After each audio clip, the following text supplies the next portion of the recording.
বন্ধুরা, আমরা কিন্তু ডিম ভাজি, ডিম হাফ বয়েল, ডিম ফুল বয়েল অনেক রকমেরই রান্না করে খেয়ে থাকি, কিন্তু আমার মতো এভাবে কি কেউ কখনো রান্না করে খেয়েছেন কিনা আমি জানি না। আমি আজকে প্রথম রান্না করব, তো চলে আসুন। হ্যালো এভরিওয়ান, আসসালামু আলাইকুম। সাথে থাকুন আর দেখতে থাকুন আমি কিভাবে রান্না করি ডিমটা। তো প্রথমে আমার লাগবে চীনাবাদাম নিয়েছি এখানে। তো ডিম আপাতত দুইটা ধুচ্ছি, পরে লাগলে আর একটা দুটা দেওয়া যাবে আর কি, বেশি মানুষ না তো।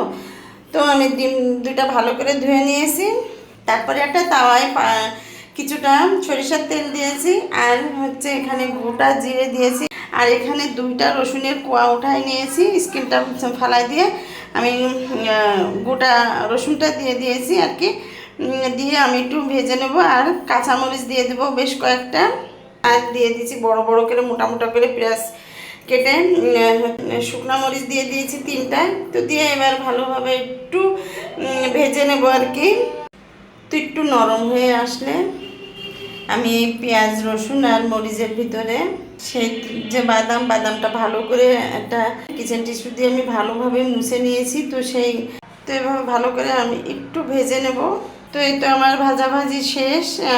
তো আমি এখন এই বাদাম আর মরিচ এগুলো আমি হচ্ছে শিলপাটাতে আমি বেটে নিব, ব্লেন্ডারেও বাটা যায়। তো তারপরে একটা প্যানে আমি কিছু সরিষার তেল দিয়ে দিলাম একটু, দিয়ে তারপরে একটু বাটা মশলা দিয়ে দেবো। এখানে আমি আদা বাটা দিয়ে দিলাম, আর একটু রসুন বাটা, পেঁয়াজ বাটা দিয়ে দিব, একটু জিরা গুঁড়া দিয়ে দিলাম, একটু ধনিয়া গুঁড়া দিয়ে দিলাম অল্প। তারপরে ওই যে সেই ভেজে রাখা বাদাম আর বাদামের বাটাটা, মরিচ, পেঁয়াজ আর হচ্ছে রসুন ওইগুলা দিয়ে আমি বেটে রাখিছিলাম, সেটা একটু পানি দিয়ে ভালো করে একটু নরম করে নিয়ে তারপরে আমি এই তেলের মধ্যে দিয়ে দিয়েছি।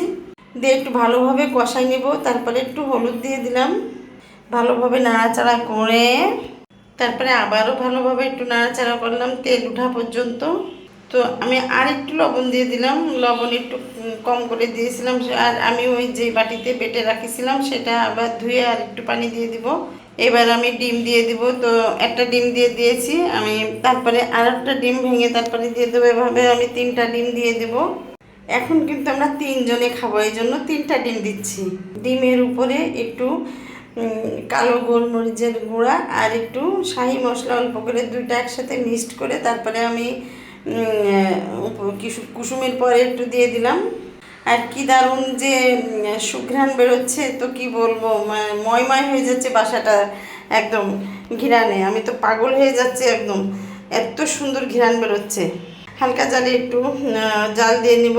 আর এই তো আমার দেখেন এই পর্যায়ে আমার হয়ে গেছে। আমি কিন্তু ডিমটা উল্টাই নাই, এভাবেই মানে ডিমটা এরকম যেভাবে দিয়েছি ওইভাবেই ছিল। তো দেখেন ডিমটা আমার পুরোটাই বেশ ভালোই সিদ্ধ হয়ে গেছে।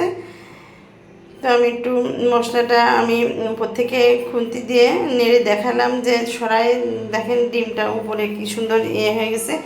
তো সিদ্ধ হয়ে গেছে। আর তো এই পর্যায়ে আমি একটু হচ্ছে আমার আর সহ্য হচ্ছে না, তো আমি তো পাগল হয়ে যাচ্ছি ঘিরানে।